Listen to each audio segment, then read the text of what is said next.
അക്ഷരം മുഴുവൻ ആർക്കുള്ളതാണെന്നറിയാമോ? ഒരു ജഡ മനുഷ്യന് വായിക്കാനുള്ളതാ. എന്നാൽ വീണ്ടും ജനിച്ചവർക്ക് ഈ എഴുതിയ ദൈവാത്മാവിനെ കേൾക്കാൻ പറ്റും. അതിൽ എഴുതിയിരിക്കുന്നു, നിങ്ങളോട് ചോദിക്കുന്നവന് എല്ലാം കൊടുക്കുക. ഓക്കെ, അവനെ ഒഴിഞ്ഞു കളയരുത്. നിങ്ങൾ വായിച്ച് ചെയ്യാൻ പോണ അങ്ങനെയെങ്കിൽ ഞാൻ നിങ്ങളോട് പറയട്ടെ, നിങ്ങൾ 2 ദിവസം കൊണ്ട് ട്രെയിൻ ആകും. വായ്പ വാങ്ങാൻ ഇച്ഛിക്കുന്നവനെ ഒഴിഞ്ഞു കളയരുത്, നിങ്ങളോട് ചോദിക്കുന്ന എവനും കൊടുക്കുക. ഞാൻ പറയാം, നിങ്ങൾ 2 ദിവസം കൊണ്ട് പാപ്പരയാകും വായിച്ച് ചെയ്താൽ.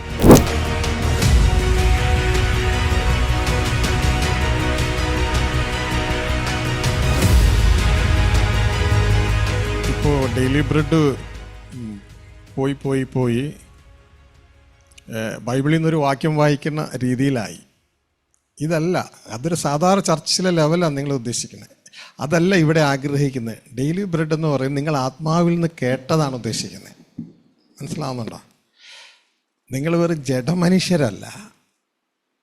ബൈബിളിൽ നിന്ന് വായിച്ചൊരു വാക്യം പറയാനായിട്ട്, നിങ്ങൾ ക്രിസ്തുവിൽ വീണ്ടും ജനിച്ച ആത്മീയരാ. ഇനി നിങ്ങൾ എന്ത് ചെയ്യണം? ആത്മാവ് പറയുന്നത് ചെവിയുള്ളവൻ കേട്ട് അത് ബൈബിളിലൂടെ ഉറപ്പിക്കണം, അക്ഷരത്തിലൂടെ ഉറപ്പിച്ചു പറയണം. ഇങ്ങനെയാണ് നിങ്ങൾ വേണ്ടേ. അല്ല, നിങ്ങളൊരു ജഡ മനുഷ്യനാണോ? അക്ഷരം വായിച്ചിട്ട് അതിവിടെ പറയാം. ഹല്ലേലൂയ.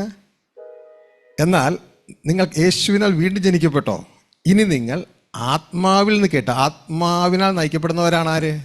ദൈവത്തിൻ്റെ മക്കൾ. ആത്മാവിൽ നിന്ന് കേട്ടിട്ട് ഈ പുസ്തകത്തിലൂടെ ഉറപ്പിക്കണം അതങ്ങനെ തന്നെയോ എന്ന് ബരോവയുള്ള വിശ്വാസികളോട് ഉറപ്പിക്കണം.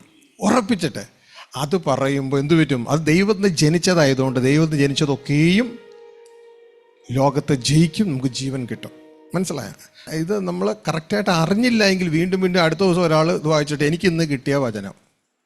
അങ്ങനെ നമുക്ക് എല്ലായ്പ്പോഴും നമ്മൾ കൂടുതൽ നമ്മൾ പഴയ സമയത്ത് കിട്ടുന്ന വചനം 91 സങ്കീർത്തനം കിട്ടുന്നത് അല്ലേ? നമ്മൾ തുറന്നു നോക്കും, ഒരു വചനം കിട്ടും. നിങ്ങളത് നല്ലതല്ല, അത് നല്ലതാ. പക്ഷേ നമ്മൾ ആ ലെവലിൽ നിന്നൊക്കെ നമ്മൾ മാറിയിട്ട് ആത്മാവിൽ വീണ്ടും ജനിച്ചു. ഇനി അവിടെ വളരുമ്പോൾ ഇനി നമ്മൾ വായിച്ചല്ല, അതിന് വരെ കേട്ട് ചെയ്യുന്നവരാണ്. അതുകൊണ്ടാണ് കർത്താവ് പറഞ്ഞേ, ഈ വചനങ്ങളൊക്കെ പറഞ്ഞതിന് ശേഷം കർത്താവ് പറയാണ്, ഈ വചനങ്ങളെ വായിച്ച് ചെയ്യുന്നവനല്ല, കേട്ട് ചെയ്യുന്നവനൊക്കെയും. അപ്പോൾ ഈ വചനങ്ങൾ ഇനി എങ്ങനെ നിങ്ങൾ ചെയ്യണ്ടേ? കേട്ട് ചെയ്യണം. അല്ല, നിങ്ങൾ വായിച്ച് ചെയ്യാൻ പോവാന്ന് ചിന്തിച്ചോ? ശ്രദ്ധിച്ചു, ഒരു ഉത്തരം പറയട്ടെ. വായിച്ച് ചെയ്യാൻ പറയാമെന്ന് അതിൽ എഴുതിയിരിക്കുന്നു, നിങ്ങളോട് ചോദിക്കുന്നവന് എല്ലാം കൊടുക്കുക. ഓക്കെ, അവനെ ഒഴിഞ്ഞു കളയരുത്. നിങ്ങൾ വായിച്ച് ചെയ്യാൻ പോണ അങ്ങനെയെങ്കിൽ ഞാൻ നിങ്ങളോട് പറയട്ടെ, നിങ്ങൾ 2 ദിവസം കൊണ്ട് ട്രെയിൻ ആകും. വായ്പ വാങ്ങാൻ ഇച്ഛിക്കുന്നവനെ ഒഴിഞ്ഞു കളയരുത്, നിങ്ങളോട് ചോദിക്കുന്ന എവനും കൊടുക്കുക. ഞാൻ പറയാം, നിങ്ങൾ 2 ദിവസം കൊണ്ട് പാപ്പരയാകും വായിച്ച് ചെയ്താൽ. ശരിക്കും പറഞ്ഞ് നമ്മൾ ആ വചനം അനുസരിക്കുന്നില്ല. അപ്പോൾ അതെങ്ങനെ ചെയ്യണം? നിങ്ങൾക്ക് കിട്ടുന്ന ആഹാരം നിങ്ങൾ ഈ പുസ്തകം നോക്കി ഉറപ്പിക്കണം.